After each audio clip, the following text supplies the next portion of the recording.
بسم اللہ الرحمن الرحیم۔ فلائی نیوز کے تمام دیکھنے اور سننے والوں کو خوش آمدید۔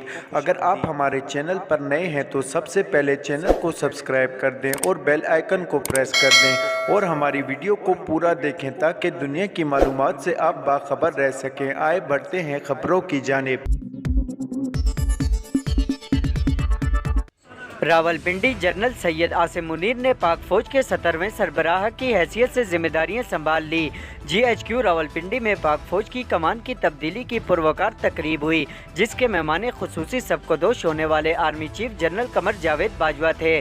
تقریب میں chairman joint chief of staff committee مسلح افواج کے سربراہان، سینئر حاضر سروس اور ریٹائر فوجی افسران، ان کی فیملیز کے علاوہ وفاقی سیکرٹریز بھی شریک ہیں۔ اس کے علاوہ وزیر داخلہ رانا ثناء اللہ، وزیر خارجہ بلاول بھٹو زرداری، وزیر خزانہ اسحاق ڈار اور وزیر اطلاعات مریم اورنگزیب بھی تقریب میں شریک ہیں۔ تقریب کے موقع میں پاک فوج کے سبکدوش ہونے والے سربراہ جنرل قمر جاوید باجوہ اور نئے army chief general Asim Munir نے پہلے یادگار شہداء پر حاضری دی، جہاں انہوں نے یادگار شہداء پر پھول چڑھائے اور شہداء کے بلند درجات کے لیے دعا کی۔ اس کے بعد پاک فوج کے بینڈر نے قومی ترانے اور ملی نغموں کی دھنیں پیش کی اور قومی پرچم کو سلامی دی گئی۔ تقریب کے مہمان خصوصی جنرل قمر جاوید باجوہ کی جنرل عاصم منیر کے ہمراہ پنڈال آمد پر گارڈ نے انہیں سلامی دی، جس کے بعد تلاوت کلام پاک سے تقریب کا آغاز کیا گیا، جس کے بعد جنرل قمر جاوید باجوہ کو الوداع گارڈ آف آنر پیش کیا گیا۔ Chairman P T I Imran Khan آئندہ ہفتے اسمبلی تحلیل کرنے سے متعلق اہم اعلان کریں گے۔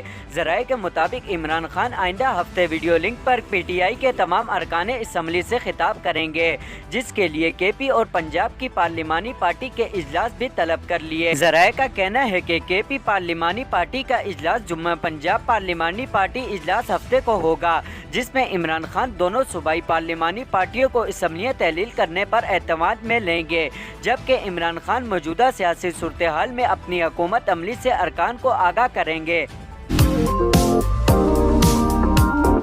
Chairman P T I Imran Khan کے اسمبلیاں تحلیل کرنے کے اعلان پر سابق اسپیکر قومی اسمبلی اسد کیسر کا کہنا ہے کہ اسمبلیاں توڑنے کے معاملے پر ان کی پارٹی جذبات میں کوئی فیصلہ نہیں کرے گی۔ پاکستان تحریک انصاف کے رہنما نے کہا کہ ہر فیصلہ اپنے مناسب وقت پر ہوگا۔ رہنما پی ٹی آئی شفقت محمود کا کہنا تھا کہ اسمبلیاں توڑنے کے فیصلے پر پارلیمانی کمیٹی سے مشاورت کا عمل جاری ہے، فیصلہ ہو چکا ہے۔ حماد اظہر نے کہا کہ کور کمیٹی نے اس معاملے میں تمام اختیارات عمران خان کو سونپ دیے ہیں، اسمبلیاں توڑنے کی تاریخ کا اعلان ہونا باقی ہے۔ شاہ محمود قریشی کا کہنا تھا کہ اسمبلیاں توڑنے کے معاملے پر پارٹی کی مرکزی قیادت نے عمران خان کے فیصلے کی توثیق کی ہے۔ انہوں نے کہا کہ وزیر اعلیٰ کے پی اسمبلیاں توڑنے پر رضامند ہیں۔ پاکستان میں آئی ایم ایف کے نمائندے ایسٹر پیرس کا کہنا ہے کہ پاکستان میں انسانی بنیادوں پر بحالی کی پالیسیوں سمیت ٹارگٹ سبسڈی دینے پر بات چیت ہو رہی ہے۔